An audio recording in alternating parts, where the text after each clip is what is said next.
السلام علیکم، welcome to my channel واحد خان۔ بندروں کی ٹولی۔ ایک جنگل میں بندروں کی ایک ٹولی رہتی تھی۔ اس ٹولی میں 2 بچے بھی تھے جو بہت زیادہ شرارتی تھے۔ ان کے ماں باپ بھی ان کی شرارتوں سے تنگ آ گئے تھے۔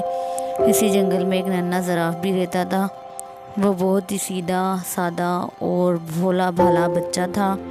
ایک دن گھاس چرتے چرتے وہ جنگل کے اس حصے میں آ گیا جہاں بندروں کی یہ ٹولی درختوں سے پتے اور پھل فروٹ توڑ توڑ کر کھانے میں مگن تھی۔ دونوں چھوٹے شرارتی بندروں نے زراف کو دیکھا تو انہیں حیرت ہونے لگی، کیونکہ ان بچوں نے کبھی ایسا کوئی بھی جانور نہیں دیکھا تھا۔ بندر ایک بچے نے کہا، ارے دیکھو کتنا عجیب و غریب جانور ہے، آؤ اسے چھیڑتے ہیں۔ دونوں بندر کودتے پھلانگتے اس درخت پر پہنچ گئے جس کے نیچے کھڑے ہو کر زراف پتے کھا رہا تھا۔ اس درخت کی ایک شاخ پر بیٹھ کر دونوں نے زراف سے کہا، اے لمبو، تمہارا کیا نام ہے؟ زراف نے بڑی نرمی سے کہا، میں زراف ہوں، کیا مجھ سے دوستی کرو گے؟ تم لوگوں کے کیا نام ہیں؟ دونوں بندر شرارت سے کھلکھلا کر ہنس پڑے اور کہنے لگے کہ تم سے ہم کیوں دوستی کرنے لگے؟ کتنے بدصورت ہو تم، مینار کے جیسی گردن اور سیڑھی کے جیسے پیر، ہمیں نہیں کرنی ایسے بے ڈھنگے جانور سے کوئی دوستی۔ اتنا کہہ کر دونوں بندر زراف کو چڑھانے لگے۔ ایک بندر نے درخت سے ایک پکا ہوا پھل توڑ کر زراف پر پھینک مارا۔ پھل زراف کے منہ پر لگ کر پھوٹ گیا، اس کا رس اور گودا زراف کے چہرے پر پھیل گیا۔ یہ دیکھ کر دونوں بندر کہکا مار کر ہنسنے لگے اور کودتے پھلانگتے وہاں سے بھاگ گئے۔ زراف بیچارہ ہاسا ہو کر رہ گیا اور منہ لٹکائے وہاں سے چلا گیا۔ ایک دن دونوں شرارتی بندروں نے یہ طے کیا کہ وہ جنگل میں خوب دور تک اکیلے گھومنے کے لیے چلیں گے۔ صبح صبح جب باقی بندر سو رہے تھے، دونوں شرارتی بندر چپکے سے نکل پڑے۔ کچھ ہی دیر میں وہ بندروں کی ٹولی سے بہت دور نکل گئے۔ جب انہیں زوروں کی بھوک لگی تو ان دونوں نے پیڑوں کی پتیاں اور پھل فروٹ کھا لیے۔ انہیں اس طرح گھومنے پھرنے اور موج مستی کرنے میں بڑا مزہ آ رہا تھا۔ دوپہر ہو چلی تھی۔ وہ دونوں گرمی سے بچنے کے لیے ایک درخت کے ہری بھری شاخوں پر جا کر بیٹھ گئے۔ اس درخت کے نیچے ایک شیر آرام کر رہا تھا۔ پیڑ کے آس پاس ایک بڑا ہرا بھرا میدان تھا۔ میدان کے کنارے ایک ندی بہہ رہی تھی۔ بندر اس سہانے منظر میں ایسا کھوئے کہ انہیں اس بات کا احساس ہی نہ ہوا کہ یہاں ایک شیر بھی موجود ہے۔ لیکن جب شیر اپنے چہرے پر بیٹھی ہوئی مکھیوں کو اڑانے کے لیے غرایا تو بندروں نے شیر کو دیکھ لیا۔ شیر کو دیکھتے ہی وہ بری طرح ڈر گئے۔ کچھ ہی دیر بعد انہیں یہ محسوس ہوا کہ ہم درخت کے اوپر محفوظ ہیں۔ چونکہ ان کے اندر شرارت کوٹ کوٹ کر بھری ہوئی تھی، اس لیے یہاں بھی انہیں شرارت سوجنے لگی۔ ان دونوں شرارتی بندروں نے آنکھوں ہی آنکھوں میں اشارہ کیا۔ درخت کا ایک پھل توڑ کر نیچے گرا دیا۔ پھل سیدھا شیر کی ناک پر گرا۔ شیر نے غصے سے دہاڑتے ہوئے ادھر ادھر دیکھا۔ جب اس نے اوپر کی طرف دیکھا تو اس کی نظر بندروں پر پڑی۔ بندر کبھی کی کر کے ہنس رہے تھے، لیکن وہ زیادہ دیر تک نہ ہنس سکے کیونکہ شیر آپے سے باہر ہو رہا تھا۔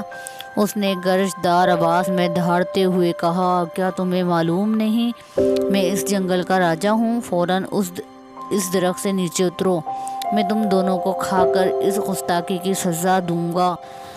بندروں کو پھر ہنسی آ گئی۔ انہیں یقین تھا کہ ہم درخت پر محفوظ ہیں۔ شیر ان کو اس طرح دوبارہ ہنستے ہوئے دیکھ کر غصے سے آگ بگولا ہو گیا اور اپنے پیروں کو سمیٹ کر اسپرنگ کی طرح تیزی سے اچھلا۔ ان دونوں شرارتی بندروں نے دیکھا کہ شیر کا جبڑا کھلا ہوا ہے، اس کے تیز نوکیلے دانت ان کی طرف ہیں اور وہ بڑی تیزی سے اچھلتے ہوئے بالکل ان کے قریب آ گیا ہے۔ دونوں بندروں کے تو ہوش ہی اڑ گئے اور ان کی ساری شرارت دھری کی دھری رہ گئی اور وہ دونوں ڈر کے مارے ایک دوسرے سے بری طرح لپٹ گئے۔ شیر نے چھلانگ تو بہت اچھی لگائی تھی، لیکن جس شاخ پر وہ دونوں بندر بیٹھے ہوئے تھے شیر وہاں تک نہیں پہنچ سکا۔ شیر نے دوبارہ زبردست چھلانگ لگائی۔ بندروں کی حالت بڑی پتلی ہو گئی تھی۔ وہ ڈر کے مارے چیخنے چلانے لگے، لیکن وہاں ان کی پکار سننے والا کوئی بھی نہیں تھا۔ وہ تو اپنی ٹولی اور اپنے ماں باپ کی اجازت کے بغیر بھاگ کر آئے تھے۔ اس درخت کے آس پاس کوئی دوسرا درخت بھی نہ تھا کہ وہ چھلانگ لگا کر اس پر چلے جاتے، اور نہ ہی اس درخت پر کہ جس پر وہ دونوں بیٹھے ہوئے تھے۔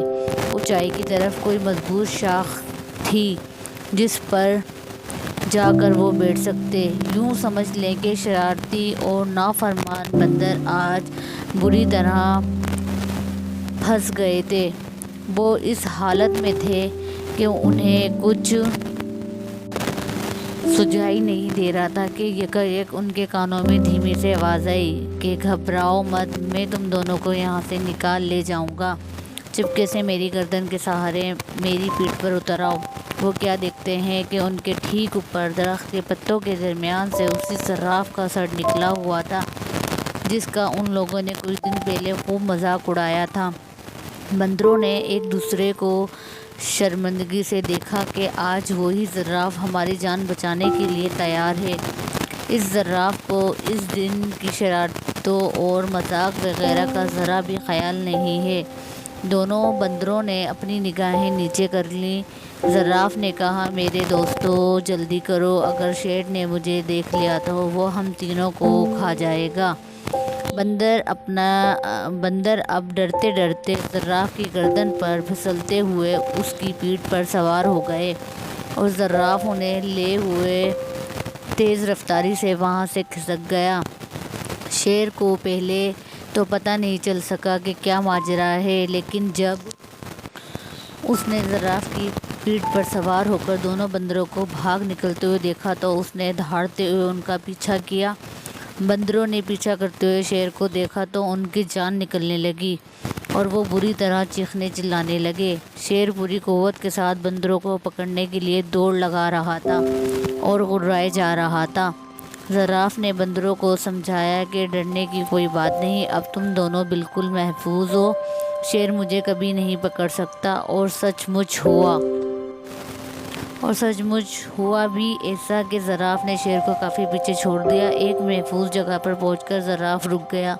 بندر چھلانگ لگا کر اس کی پیٹھ سے نیچے اتر گئے۔ جب زراف نے ان دونوں سے کہا، اس دن تم دونوں نے میری لمبی گردن اور میری ٹانگوں کا بہت مذاق اڑایا تھا نا، آج دیکھ لیا نا کہ انہی کی وجہ سے تم لوگوں کی جان بچ سکی ہے۔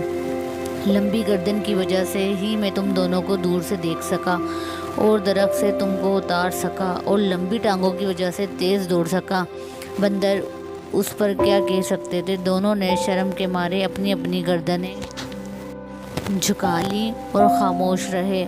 ان کی یہ حالت، خاموشی اور شرمندگی کو دیکھ کر زراف نے ہنستے ہوئے خود کہا کہ چلو چھوڑو ان باتوں کو، بھول جاؤ پچھلے قصے کو، اب آج سے تم میرے دوست بن کر میرے ساتھ روزانہ کھیلو گے نا۔ زراف کی یہ بھلائی دیکھ کر دونوں شرارتی بندوں کو اپنی حرکتوں پر سخت غصہ آنے لگا۔ ان لوگوں نے اتنے اچھے اور پیارے زراف کو کیوں ستایا تھا اور اس کا مذاق کیوں اڑایا تھا؟ ان دونوں نے اسی وقت زراف سے معافی مانگی۔ زراف نے کہا، دوستو معافی کی کوئی ضرورت نہیں۔ اتنے بڑے دل والے زراف کی یہ باتیں سن کر ان دونوں شرارتی بندروں نے فیصلہ کر لیا کہ آج کے بعد سے وہ کسی کو نہیں ستائیں گے اور کسی کا مذاق نہیں اڑائیں گے۔ انہوں نے زراف سے کہا کہ ہم نے جان بوجھ کر بہت ستایا تھا، آج سے ہم کسی کو بھی نہیں ستائیں گے، نہ کسی کو برا بھلا کہیں گے، آج سے تم ہمارے سب سے اچھے دوست ہو۔ دونوں بندروں کی یہ بات سن کر زراف کو بڑی خوشی ہوئی، وہ ہنسی خوشی ساتھ رہنے لگے۔